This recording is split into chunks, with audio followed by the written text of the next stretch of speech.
സത്യത്തിൽ ഞാൻ ഇപ്രാവശ്യത്തെ ബിഗ് ബോസ് അങ്ങനെ കാണുന്നുണ്ടായിരുന്നില്ല. അതായത് റീൽസൊക്കെ വരുമ്പോൾ ജസ്റ്റ് കാണും. പിന്നെ ഇതിനെക്കുറിച്ചൊന്നും ഞാൻ ഇതുവരെയ്ക്കും ഒരു വീഡിയോ പോലും എനിക്ക് ചെയ്യാൻ തോന്നിയിട്ടുമില്ല. എനിക്ക് അനീഷിന് കുഴപ്പമില്ലെന്ന് തോന്നിയ ഒരു കണ്ടസ്റ്റൻ്റാണ് വരുന്ന റീൽസൊക്കെ വെച്ചിട്ട് വിലയിരുത്തിയപ്പോഴത്തേക്ക് അനീഷ് കുഴപ്പമില്ല. പിന്നീട് ലെസ്ബിയൻ കപ്പിളായിട്ടുള്ള നൂറയും ഒരുപാട് ക്യൂട്ട്നെസ്സൊക്കെ ഉള്ളൊരു കുട്ടിയാണ്. അപ്പോൾ ഇവരെയൊക്കെയാണ് അത്യാവശ്യം നമ്മൾ ഇഷ്ടപ്പെട്ടത്. പക്ഷേ എന്നിരുന്നാലും ഷോ എനിക്ക് തോന്നിയത് മൊത്തം തൂക്കിയത് ഇപ്രാവശ്യം ലാലേട്ടനാണ്. അപ്പോൾ അങ്ങനെ ഇരിക്കുമ്പോഴാണ് ഒരു പുലിക്കുട്ടി അവിടെ വന്നത്.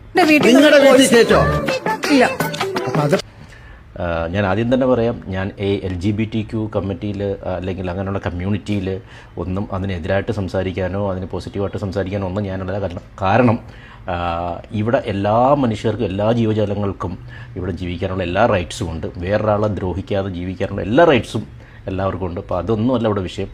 പക്ഷേ ഈ ലക്ഷ്മി, UK ലക്ഷ്മി, ആ ലക്ഷ്മി എന്തൊരു പെണ്ണാണ് അവൾ ഒരു കാര്യം പറഞ്ഞിട്ട് അതിൽ തന്നെ ഉറച്ചു നിൽക്കുക എന്ന് പറയുക. ഏതെല്ലാം രീതിയിൽ ബിഗ് ബോസ് അവളെ അതിൽ നിന്ന് മാറ്റാൻ നോക്കിയിട്ടും അവൾ അതിൽ തന്നെ ഉറച്ചു നിൽക്കുക എന്ന് പറയുന്നത് ചെറിയ കാര്യമില്ല. കാരണം ബിഗ് ബോസ് ഹൗസിനുള്ളിൽ പോകുമ്പോഴാണ് നമ്മളത് മനസ്സിലാക്കുന്നത്.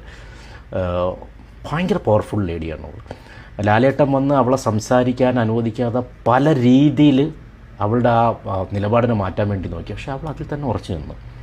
അത് ചെറിയ ചങ്കൂറ്റമൊന്നുമില്ല കേട്ടോ. കാരണം അത്രമാത്രം ലാലേട്ടൻ അവളെ ഫയർ ചെയ്തിട്ട് അവളെ ഏതൊക്കെ രീതിയിൽ അവളെ ഇമോഷൻ ബ്രേക്ക് ചെയ്യിപ്പിക്കാമെന്നൊക്കെ നോക്കിയിട്ട് ഒരു കാര്യവും നടക്കത്തില്ല. അവൾക്ക് ലാലേട്ടനൊന്നും ഒന്നുമല്ല എന്നുള്ളത് അവളുടെ നിലപാടിൽ അവൾ ഉറച്ചു തന്നെ നിൽക്കുകയാണ്. അത് കഴിഞ്ഞിട്ട് പിന്നെ ഈ LGBTQൻ്റെ റെപ്രസെൻറ്റേറ്റ് ചെയ്യുന്ന നമ്മൾ റിയാസിനെ വരെ ബിഗ് ബോസ് ഇറക്കി വിട്ട് അതും ഇവളെ ടാർഗറ്റ് ചെയ്തിട്ടാണ് വിടുന്നത്. അതിന് മുന്നേ വന്ന 2 ഗസ്റ്റുകളെയും ഇവളെ ടാർഗറ്റ് ചെയ്ത് വിട്ടു.